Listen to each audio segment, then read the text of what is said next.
Greetings, growers of the world. Jordan River back at you with another Growcast. This time with a return guest, Queen of the Sun from Queen of the Sun LLC. If you follow Queen of the Sun, you know she's a fantastic grower. She's a friend of the show. I feel like she's a friend of the show, though she's only been on once. But we vibe, and today's episode is no different. It's a very, very good one. Very, very informative one. I know you're going to love it. Before we jump in with the Queen herself, shout out to Newt Tools, newttools.com. You guys got to go pick up something from Newt Tools. It doesn't matter if you're a synthetic grower or an organic grower now, because they got something for you. Use code GROWCAST to save 10%, and members of mygrowpass.com saving 25% on their Newt Tools. Newt Tools, baby. So they have the Newt needle, which is basically a very sturdy stainless steel syringe needle attached to a 100 milliliter container. And this tool is perfect for extracting synthetic nutrients out of bottles and applying to your reservoir and mixing it in. I shouldn't even say synthetic nutrients because now there's so many organic ones like your Foops, like your Nectar for the Gods. But you get what I'm saying. No more spilling on your clothes, staining your clothes. No more spilling drops, wasting nutrients. It's really, really easy to apply nutrient to your reservoir with the Newt needle. Now, if you're not using bottles, what do they got for you? Oh, they've got something for you, all right. The Newt Brewer. Take solids and brew them into liquids like your worm castings, like anything you want to make into your compost teas. Instead of using filter bags, use a Newt brewer. It's cleanable. It's reusable. They make tea effectively and quickly. They're air-powered. They won't jam or clog. Really, really cool. They keep your brew batches fully mixed and provide maximum aeration. So check it out, newttools.com for the Newt needle and or the Newt brewer. Code GROWCAST for 10% off. And thank you to Newt Tools, as always. All right, everybody, let's get into the show with Queen of the Sun. Enjoy the program. Hello, podcast listeners. You are now listening to Growcast. I'm your host, Jordan River, and I want to thank you for tuning in today. Before we get started, I urge you to share Growcast, spread the show. Maybe share this episode. Make sure you're subscribed. Give us a good rating and review. It really helps us out. Today, we have a repeat guest who I'm very excited to have back on. I consider a friend of Growcast, even though I guess she's only been on once. And here we are almost a year later. It's been a big year. We have none other than Queen of the Sun on the line. What's up, Alexandria? Oh, hey, Jordan. I'm doing great. Thank you for having me. It is an honor to be back. Oh, man, I'm glad to have you. We loved your first episode. I've been following your account, seeing all of your adventures and exploits. You've had a big year. Tell us about what's been going on in your world and your work and everything. Okay, yeah, it was probably my most fulfilling year as a grower yet, That's great. and individual, I would say. I mean, since we talked last, I got married, had a baby, moved to a new 17-acre property. I mean, I've been doing all kinds of things. I've learned so much in the last year since we spoke, so I'm really excited to share some of the things that I learned through trial and error. And, the best way to learn is to do. Oh, absolutely, man.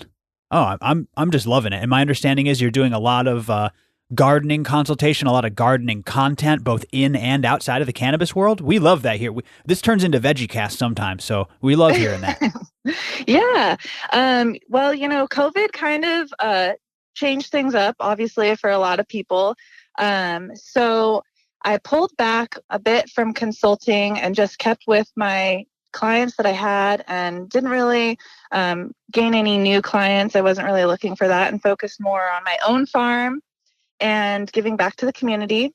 I started out the year teaching free workshops at our local farm supply store on growing cannabis at home for medicine. I got sponsored by Humboldt Seed Company, so they gave me their federal licensed hemp seeds to give out to everyone. Whoa, that's cool. Yeah, and I went through with, I had 9 classes scheduled, and we basically were going to go through the entire season with these seeds, and I was going to help, whoever wanted to show up to these classes and teach them everything I knew. Unfortunately, COVID happened, and we got cut short about April. Spoiled the fun. So I got to teach.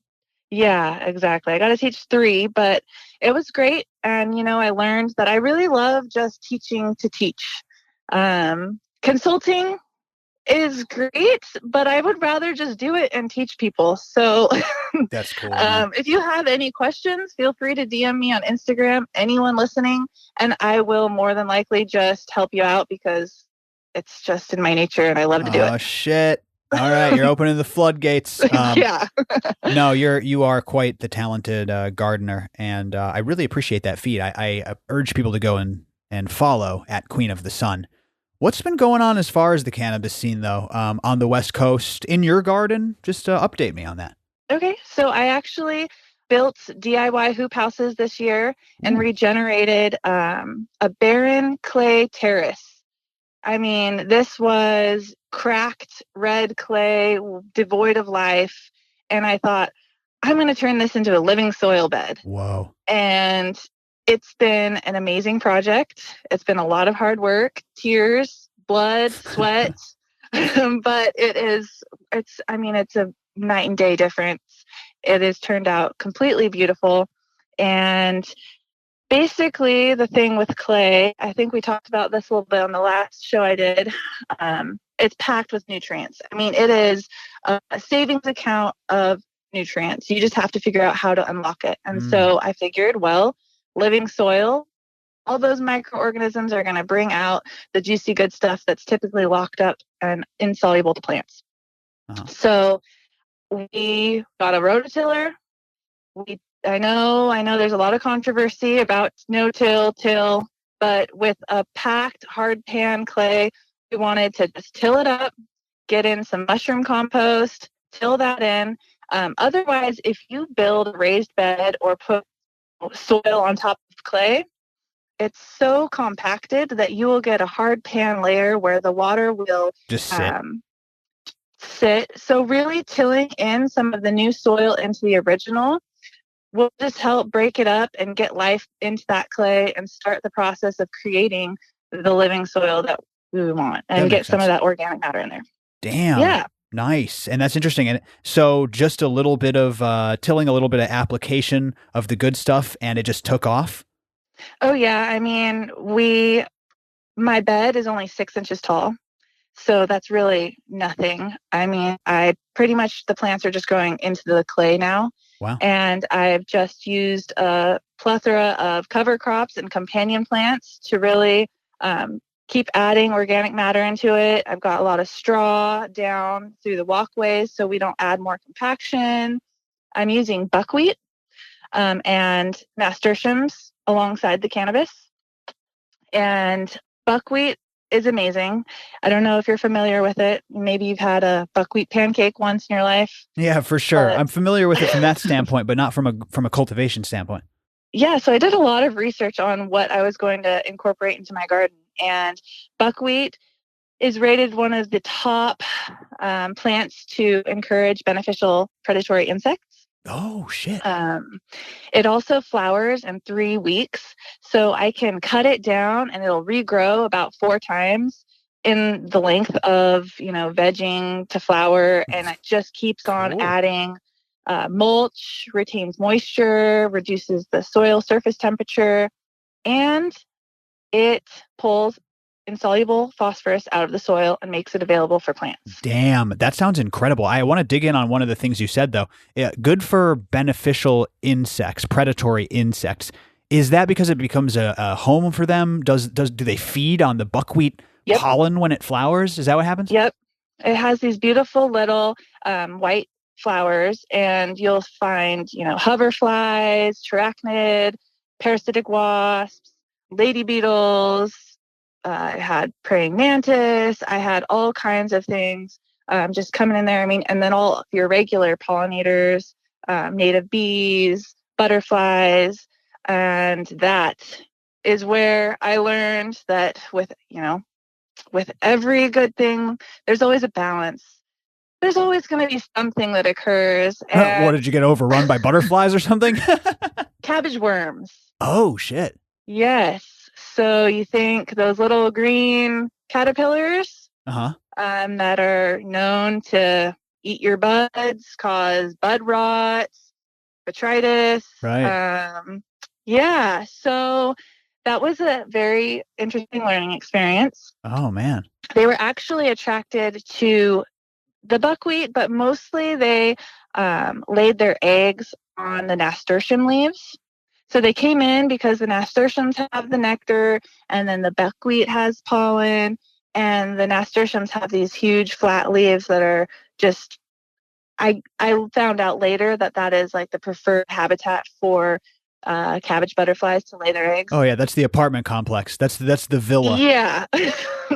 But it worked out great because I had trap plants. And once I learned my mistake that, okay, well, is it really a mistake, or, am I just having the biodiversity that I was seeking? And there is always Yes. with. It's just a mind state shift. It's a Yes, subtle mind state exactly. shift. So, I went ahead and pulled out all of the nasturtiums when I saw that they were laying eggs. Uh-huh. And I sprayed BT, Right on. Bacillus thuringiensis. Uh-huh. For those of you guys who don't know, there are two different strains though. So there's BTI and BTK, and they are target specific. So if you have any kind of butterfly or moth larva, caterpillar of any sort, you want to go for the BTK, Oh, I did not not know the that. BTI. Yes, so BTI targets black flies, mosquitoes, and fungus gnats, but BTK is specifically caterpillars. There you go. And that's an insecticidal fungi? Yep, exactly. And it's really great for organic production because it is target specific and it does not bioaccumulate. So if a bird comes out and eats the dead caterpillar or bug, it's not going to affect further up the food chain. It stops there with the pest that consumed it. What are you using for your IPM? It sounds like you're big on the predatory mites. Sounds like you got some fungi. Do you do enzymes? Do you not even touch regular sprays anymore? I do a little bit. Basically, IPM, creating the beneficial habitat for my predatory bugs, healthy plants, trap plants, cover crop, stuff like that.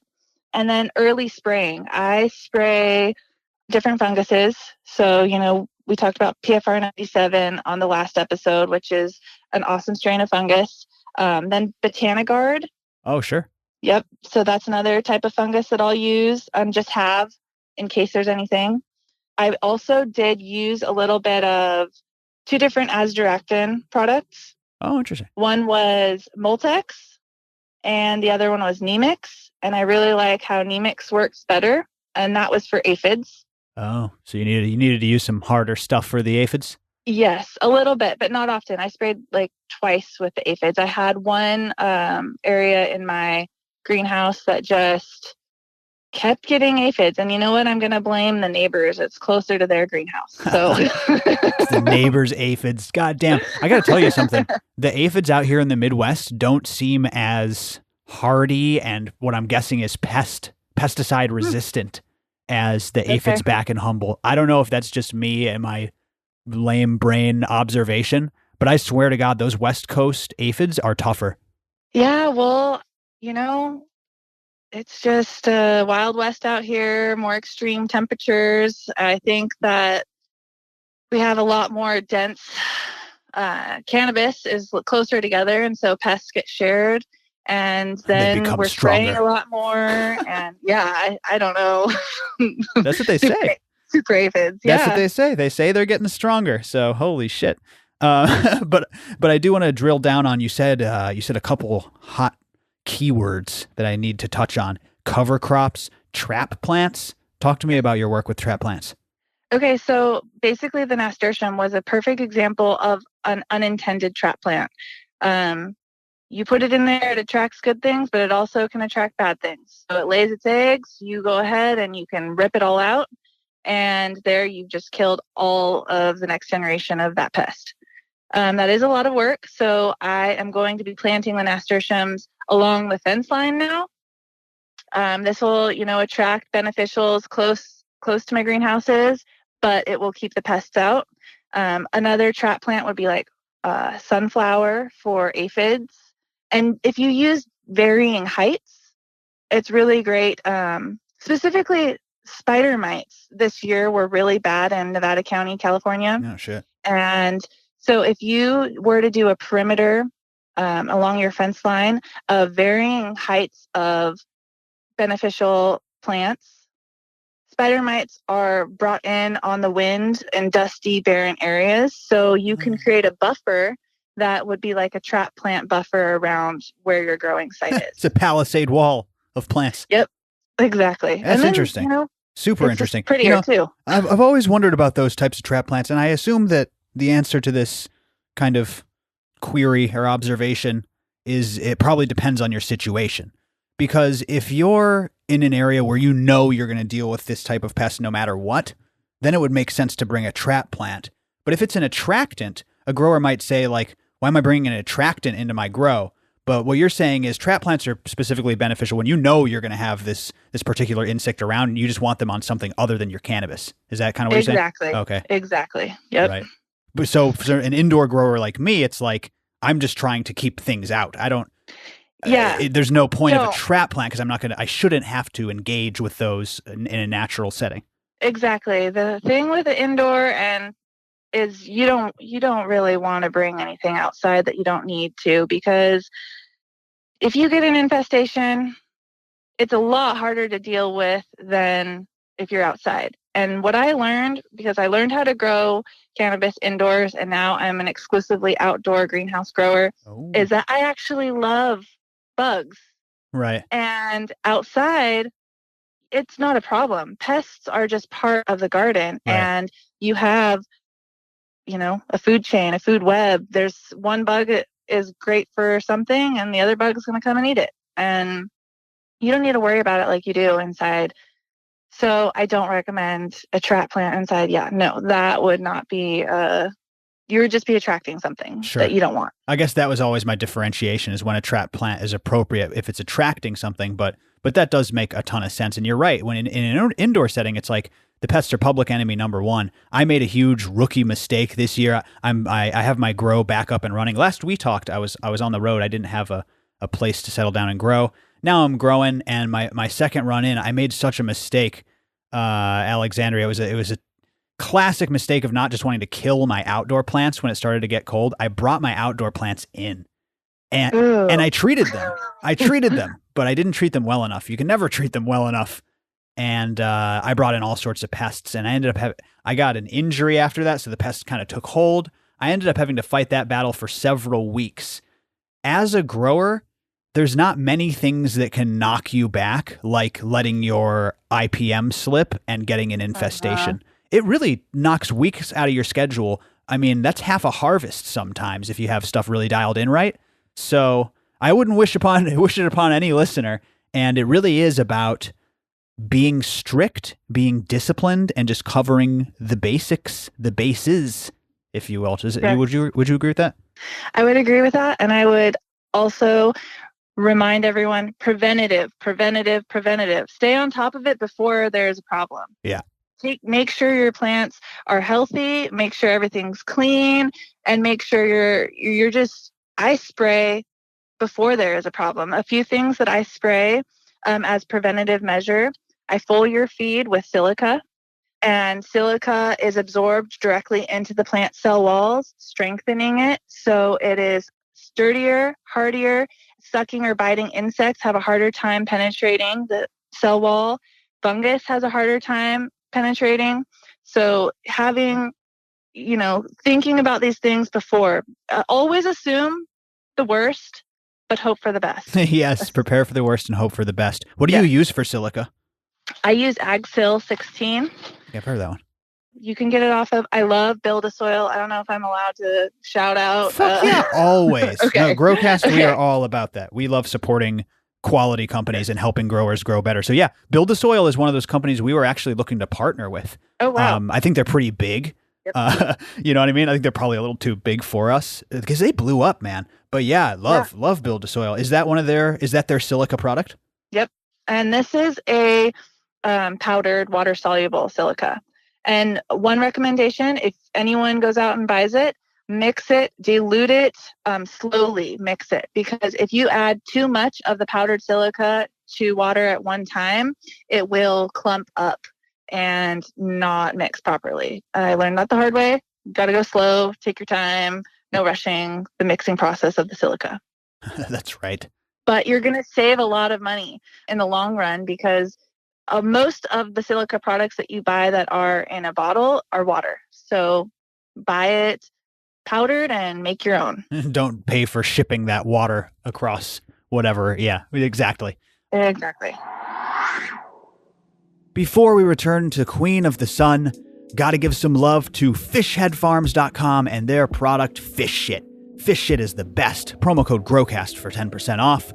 And thank you to Fish Shit for giving away so many prizes during our giveaways, 6K and otherwise. Fish Shit is a full-spectrum microbial product. It's an ecosystem in a bottle. And why I like Fish Shit is because you can add it to just about any system you got going. They're great fish-derived microbials that increase yield, they increase terpene production, they aid in transplant shock, they help break down salts in your soil. It's a really, really great product. And like I said, it's just a dash that you add here or there and your plants are going to love it. You don't have to change anything else. Just check out Fish Shit.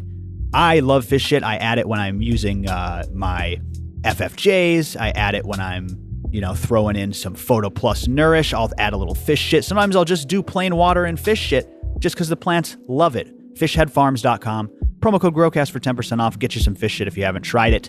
Microbial products for the win. Fishheadfarms.com. All right, everybody, let's get back to the Queen of the Sun.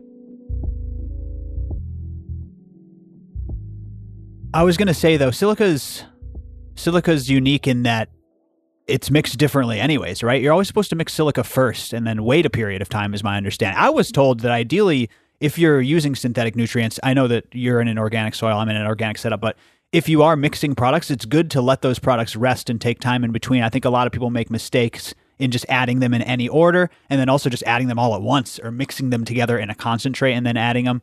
It does all sorts of bad stuff, right? It locks out shit and, right? Oh, yeah. Definitely. I mean, you don't want to get your ppms too high. If you're doing anything synthetic or, mixing nutrients in a reservoir like that, I learned how to grow using synthetics, and you would wait. You need your reservoir filled to the top first with water and add everything slowly in, make sure it has a chance. If you have a pump going through that, which you should be having something aerating and mixing it while you're adding things, wait a little bit in between each product. And I'm going to go ahead and shout out, I just bought an aero mixer this year, and oh my gosh, my life has changed. An aero mixer? Yes. It is an aerator and a pump all in one. It is, it's a little pricey, but it is, oh my gosh, my life is so much easier now. Nice. Cool. Aero mixer, a must for KNF. That's a good video title. Cool. Aero mixer. I'll check this out. It is a little bit pricey, but that's a cool solution. I am not happy with the pancake pumps. Those never mix properly. There's always that radius, those air stones that look like, I said pancake pumps, but I meant was pancake air stones. Those air stones that look like just gray discs, like some sort of ancient monolith, some sort of ancient currency. They sit on the bottom of your reservoir and none of the shit gets mixed around them. We used to, Wolfman used to build and sell at his hydro shop. Shout out to Bayside Garden Supply in Humboldt. He used to build and sell air rings, PVC rings with holes poked all in them. And that was very effective. But you find this aero mixer to be the optimal way to mix a reservoir? I don't have any residue left at the bottom of my tank after feeding. That's what's up. That's what you want. Yes. There's no waste. I am not throwing any money away. Everything is mixed fully the whole time. And I've actually learned, even though it is a pump and a mixer at the same time, I just throw in a pump and keep the aero mixer aerating the whole time while I'm feeding. Instead of taking it out and turning it on as a pump, I just use it as a mixer. Interesting. But you can use it however you want. I just find, for me, because I'm using a 250-gallon water tank, that I want it to be mixing the whole time that I'm watering. Dope. Yep. I'm looking at one right now. Yeah, and they have like a sale right now, I think. Buy 4, get 1 free, buy 1, get 1 half off. I don't know if it's still going on, but the whole right now is the time to buy your equipment. Yeah, no kidding. Absolutely. I'm glad you said that. We actually have a deals and steals section in the Slack chat. Make sure to join that, guys, because there's been some crazy Croptober sales and then Black Friday. And Oh yeah. yeah, man, they're trying to move that product. But yeah, dope. Glad you shout out the Aero Mixer. I'm actually looking at it at buildasoil.com. I'm going to reach out to these guys again Yeah, at definitely. Build-A-Soil. I bought a lot of stuff from them this year. And I'm stuff that I'm really happy with. I'm really trying to make my own nutrients. Everything that I've done has just been my recipe, not using, anyone else's, just reading the plant, reading my soil, getting a soil test, and just seeing what do I need to do and how can I do this most cost effectively. Nice. What are you making? Well, I did my foliar feed, which is going to be the Ag Sil. I use some of the C90, which is like, I think it stands for the 90 minerals and nutrients from the sea. And then I do the aloe, the 200 times aloe flake powder. So I do those 3 in, and I foliar feed through veg. And then my soil blend, I did all that according to what my soil test told me that I needed to add. And so there's things in there, I inoculated with mycorrhizal fungus and did some neem meal in there for NPK and just, anything that I can make myself, I make. And something I'm really, really excited about, I made my own cloning solution. Oh, out of what? Out of indole 3 butyric acid. What is that? How did you acquire that? I ordered it from a company that sells plant hormones. And whoa. Okay, so indole 3 butyric acid is an auxin, and that is one of the plant hormones that responsible for cell growth, elongation, and root growth. Uh-huh. It is what the active ingredient in Clonex is indole 3 butyric acid. Indole 3 INDOLE 3 butyric. BUTYRES. Okay, interesting. Yes. You can just buy this? Yeah, right? I know. That's I am the queen of research. Queen of research. The thing is that I find, unfortunately, that cannabis growers, because we are for so long have been kind of hiding in the shadows and not able to be so open about what we do, that we get sold a lot of things that have been repackaged with fancy marketing, priced up. And if you go to a traditional agricultural store, you can find things that are so cheap. A bottle of Clonex, I think like the small bottle is maybe $27, $30. Yeah. Yep. Okay, that is a 3% solution of indole 3 butyric acid. I bought 1 gram of 99% pure. The hard shit. Yes. And I made my own, twice the size of the small Clonex bottle. So I think it was 200 milliliters.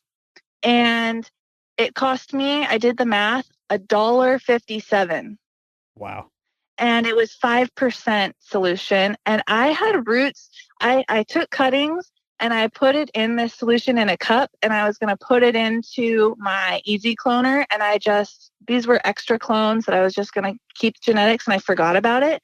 And I came back to the cup and the roots were growing. The whole cup was filled with roots. Right into the gel?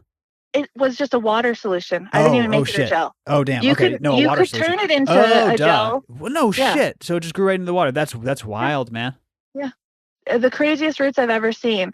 But you could make it a gel if you wanted to. I think you can just add cornstarch or something like that to turn your product into a gel. But I was just storing, just a little bit of this powder with water and put it in a cup, let it sit 24 hours, and then put it in my Easy Cloner. No shit. Yeah, $1.37, and I did like 1,200 cuts in this. That's insane. I love it. That's the type of attitude I like, though. If you can find the active ingredient, cheaper in your local Walmart or a feed store, like you said, that's the way to do it, man. Nice. So that was I'll just go ahead and give the company a shout out, Power Grown. They're out of Sacramento, so it was local. You can go on their website and you can order any plant hormone you want, pretty much. Damn. Hormone peddler. Super cheap, great way to cut costs, and I'm always trying to save money. Nice. That's cool. Have you, speaking of cloning and propagation, have you ever worked with tissue cultures? You know what? I have bought tissue cultures and grown them. And then I bought everything to do my own tissue culture setup at home, but I just haven't done it yet. So That sounds like something you would do. That wasn't on the questions list, and I felt that want from you of wanting to do tissue culture cloning. Yep. I mean, I actually got the indole 3-butyric acid for the tissue culture. To make the medium, you have to buy all these psychic different ability. Sorry, don't want to give myself a pat on the back, but I knew why you were saying that. I literally knew what you were getting at. But please continue. I can't remember all of the things that I bought for it, but like thiamine, the IBA, which is the indole 3, coconut, live coconut juice. Like you have to get the coconut, like a whole coconut, and use the juice from that, not live coconut juice, like a freshly slain coconut. Like I mean, like a fruit, like not in a bottle. Right. Yeah. So you bake this media, you sterilize your jars, you bake this medium in like cotton swabs. And I did all of this, but my oven was really hot and it burned everything. And I was like, okay, I need to start over and try this again. Maybe in like a toaster oven and not such a high power oven or something. I don't know. That's interesting though. Yeah, but once I figure that out, I would love to come back on and share how to do that at home too. Yeah, right. It's something that's always interested me because it does all sorts of shit, right? Like it cleans out genetic viroids and it's like I mean, we've heard of like the hop virus that's going around in California. I mean, if you have botrytis in your, in any plant and you took cuttings from it, that is systemic. It's going to be in there. Oh, well. So this is going to just clean out everything and give you new stock on moms. It's a great way to just make a new mom plant. That's crazy, man. Speaking of mold, I know I'm all over the place, but we didn't do any of the questions. This was like a fantastic interview. That's how you know it's a fantastic interview. But here we are, and I want to keep this flowing. You were talking about mold. Was there a big humidity issue on the West Coast? Some of the East Coast Growcast Slack chat members were saying that they were getting into the high 90% RH. They were posting these pictures that just broke my heart of, big buds with mold. I'm actually going to start, we have a bud of the month contest in the Slack chat. I'm actually going to start a worst of the month contest. So when people get a bad infestation, when people get bad mold, they can at least win a prize. Because I felt so bad for these people. But how was the humidity for you this year? And what do you recommend people do with that incredibly high humidity? Airflow for high humidity. We did not have too bad of humidity. My first harvest this summer came off at the same time that I had my baby. So I was harvesting up until I went into labor. And then that's awesome. It was a little bit crazy. And the plants were just way too overgrown. It was my first run in these brand new greenhouses and the first time I've ever grown light depth. So I got my plants way too big. Oh, shit. And then I had some of those caterpillars, and then the airflow was not where it should have been. I didn't even have a hygrometer in my greenhouse, so I don't even know what it was in August when I ran into this. But my first harvest used Agribon to cover my hoop houses because I was concerned about getting too high of humidity with plastic. So Agribon is something that commercial like fruit tree growers use to cover up fruit trees, and it allows light penetration. It's really lightweight. It's also used in like caterpillar tunnels for frost prevention. There's different thicknesses according to whatever your needs are. So I just got the thinnest Agribon possible and just covered my PVC hoop house with it so that the wind blows straight through it. In theory, it worked great, but in reality, if you have a cat, do not use Agribon. I've seen your cat. That cat looks crazy, man. It's like rides on people's backs and shit. Oh, yeah. Uh-huh. Oh, I love rides that. on my dog's back. It climbed up to the top of the hoop house in the middle of the Agribon and fell through when I was like right about to harvest, Holy broke like shit. 3 huge colas. I mean, I was like, you idiot. Oh my God, that sounds incredible. What an awesome cat breaking through and then Yes. falling into the jungle of the. He's lucky there wasn't some supplemental lighting up there. Man, Oh yeah, I know. that's too I funny. mean, he pulls his weight though. He kills voles, gophers, snakes. Isn't his name? But No, this is the type of memory that I have. Isn't his name Ash Ketchum? oh yeah. Don't Fuck know yeah. if you guys know Pokemon, but Ash Ketchum, gotta catch them all. Fucking right. Of course, my friend. Yep. I love that. So he's putting in work. He's catching them. I like that. Yep. He's the lead IPM manager. The IPM expert. Fuck yeah. That's cool, man. You got a cool setup going on. Again, I encourage people to follow Queen of the Sun on Instagram.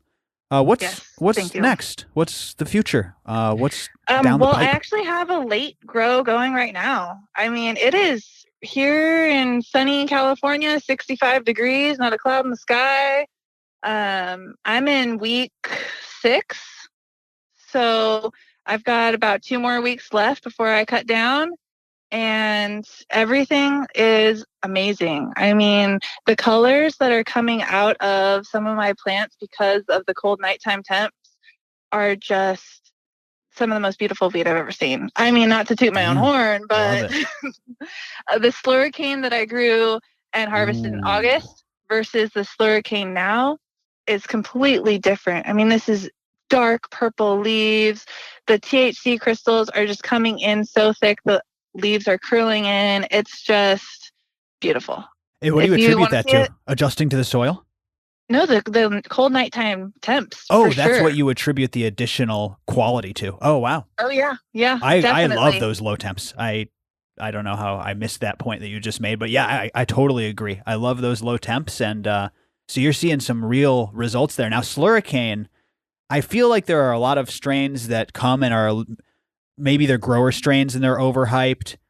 Slurricane is not one of those strains. That strain is a solid genetic. Oh, yeah. Yeah, I highly recommend it to everyone. People talk shit on. Oh, sorry, no cursing. I don't know if that's allowed on your podcast. No. Okay. Do whatever the fuck you want, man. I'm used to the radio. I'm not allowed to say curse words on the radio. Sorry Dump. Do you have a dump button? Do you? No. Oh, okay. Because usually radio, when you're live on the radio, there's like a button called a dump button, and you press it, and it gives you like there's a backtrack of audio. Usually when you're on, I don't know if this is AM amplitude modulation, but FM radio, like if they say it, because sometimes you'll slip up and say fuck or something. You'll spill hot coffee and go shit, and they can kill some time by pressing a button. And it's like it drops the recording back 5 seconds. Sorry, I thought I was gonna make like an insider radio thing. You don't have a dump button. No, I don't. And I don't really do anything for the radio. I just go into the booth and talk. Right. There is someone on the other side of the glass on the board. They might have one. Yeah. Yeah, maybe they do. I'm glad I don't live in mistakes yet. So. Listen, I respect radio, and to be honest, I've always dreamed of being in radio, but I'm glad I don't have to worry about saying shit like that because I do, man. I got a foul mouth sometimes. Me too. Okay, so slurricane. People talk shit about purple punch. They do. Whatever. It's just something that happens. I don't care. I've grown purple punch. It has high yield. It's easy. But slurricane is 10 times better than purple punch. You get all of the, the great qualities that you can get out of a purple punch. And I think it's crossed with Dosido. And I grew Dosido as well, which is also a phenomenal strain. I highly recommend it. I mean, this is my first light depth grow, and I was selling it. It looked like indoor. I swear I was getting indoor prices. I mean, not for sale, but you know what I'm saying? I do know what you're saying. I see some of these Norcal light depth grows, and I'm going, this is not the outdoor that I remember. You guys are getting quite good at your craft, just as everybody is advancing their craft. You guys are as well. Well, the thing with legalization, and I should say regulation, is that it costs a lot more. There's a lot more,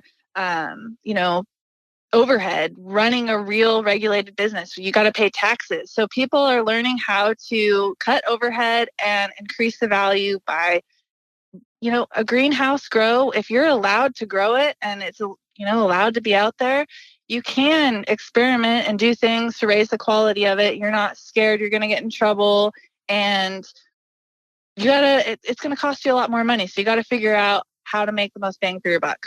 All right. What is going on with the across the mountains? I understand that the fires put a lot of people out of business. Last I heard, last humble update I got, there were all these power outages. They'll just shut off the power and be like, "Oh, there's a fire hazard, or there's this or that." How can a fucking grower just expect to have the power randomly cut off for a few days at a time? Is the market being damaged? Are you in on that kind of scene? I have heard that, a lot of people were affected by the fires, and a lot of people were able to, I'm not saying that a lot of people didn't lose everything, because they totally did. But I have heard that a lot of people have said that they lost more than they did. So you can, shuffle things through. And that does happen. It does. And you know what? More power to you. The government tries to take way more than they should, I think. But we don't know what's going on out here when we just see this stuff, and I don't know if the industry is hurting or what. Planned power shutoffs definitely hurt everyone. I mean, not only growers, but we have entire neighborhoods that last year it was worse for me. I didn't have power for 4 days in a row. I mean, literally, my food was rotting in the refrigerator. I had no power. That's crazy, man. California's got to get their shit together, man. Yeah, and I think the answer to that is privatized energy companies, small energy grids. We don't need to be owned by one massive company who can shut off everyone's power at the push of a button. That's PG&E is the worst. Oh, yes. PG&E. I will never forget PG&E. Not to be confused with PGE, which was the Portland General Electric, which I had slightly less disdain for. But no, PG&E out there, yeah, they go above and beyond, and they may have started one of those wildfires. One of those investigations kind of pointed to them, so it's like they started the Paradise Fire. They 100% did. They went to court. It was like their fault. I think it's proven in courts. So yeah, that was a huge problem for a lot of growers this last summer. And another thing, I don't know if you've heard from anyone else, but the Canadian investment money that came in last year and kind of just poured into the California rec market, and then it dried up all at once. And a lot of people had, made business plans and put, a lot of their livelihood on the line, and then their investment just dried up, and a lot of things that were supposed to come through didn't happen. I know personally people who lost $250,000 just overnight because I don't know, Pack X, I don't know if you've heard of that distribution company. They were huge out here for a second. Everyone wanted to get on Pack X's distribution, and a lot of people did. They took a bunch of Canadian investment money, and then it dried up, and they weren't planning on that. They went belly up, and tons, big, small, whatever size, whoever was on their distro, didn't get paid out. Whoa. Yeah. So not only are you facing, now costs of regulations, figuring out how to get into the dispensaries with all these new rules, coming into compliance on your farm with your county land ordinances. You've got investment money, you've got wildfire, it's the Wild West. It's crazy. It's definitely a lot of people who've been doing this for a long time have lost a lot, through recreation becoming legalized. Through all of the events of the past few years, it's just been like a multi-punch combo, man. Oh, yeah. Hard stuff. But, the people who were smart, and I'm not saying that people who lost everything weren't smart, but the people who played it safe, I should say, and, kept their cards to themselves and tried to, spend as little as possible and just keep floating, not really going anywhere, but just staying afloat.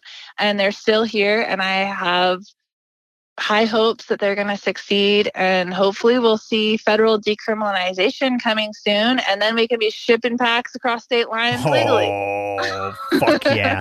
That's a good note to wrap it up on. This was incredible, Alexandria. I can't thank you enough for coming back on. Where can my listeners find more? At Queen of the Sun? Is it LLC or just at Queen of the Sun, right? Queen of the Sun LLC. Oh, shit. I know. think I gave it out wrong. I'll put it in the description. I think I gave it out wrong earlier. It's fine. I tried to get it without the LLC, but you know what? There's a documentary made about honeybees that's called Queen of the Sun. Oh, that's pretty important too. Yeah, they have that Instagram handle first. So, But what does a documentary really need an Instagram? Let's be honest here. A documentary is a documentary. They should get Queen of the Sun film or doc, and then you should get Queen of the Sun because you're still doing things. You're an entity. So, I don't know. Yeah. I agree. Well, let's boycott that. Yeah. Boycott it. Boycott the bee film. No, I'm just kidding. Everyone should go watch it. It was an incredible documentary. I watched it after I saw the Instagram, and I was like, oh, wow. Started mad, and then by the end you were crying for the bees, weren't you? Yeah, exactly. Oh, this was killer. I welcome you back anytime, and please update us on what you're doing. Update us on that tissue culture cloning, and Godspeed and good luck. Awesome. Thank you, Jordan. Yeah, everybody listening, at Growcast on Instagram. Follow me at Jordan River IG. That is all for today. We'll see you next time on Growcast. This is Queen of the Sun and Jordan River signing off. Wishing you an extraordinary day. Be safe out there, everybody, and grow smarter. That's all, folks. Thank you so much for tuning in and listening to me speak to the great Queen of the Sun. Before we wrap, only a few days left. I think a week left in the MyGrow discount code. That's right, the MyGrow discount code for 5% off the already affordable MyGrow LED lights at mygrowlight.com. That code is coming to an end mid-December. Pick up a MyGrow light if you haven't already. Treat yourself this Christmas to one of the most efficient and such a good price point. That's what's up with the MyGrow, is the price point. It's super, super efficient, almost as efficient as the top of the line stuff, and it's so much more affordable out the door. mygrowlight.com. Use the limited time Growcast promo code for an additional 5% off. Get yourself a MyGrow array. You won't regret it. All right, everybody. Make sure to check out new membership starting January 1st. I'm going to start talking about it here, and you're going to hear a lot about new membership because it is freaking cool. Community-oriented, content-oriented, lots of video. It's going to be awesome in 2021. I appreciate all you guys, all you listeners, all you subscribers, all you members. Love you very much. We'll see you next time on Growcast. Bye-bye.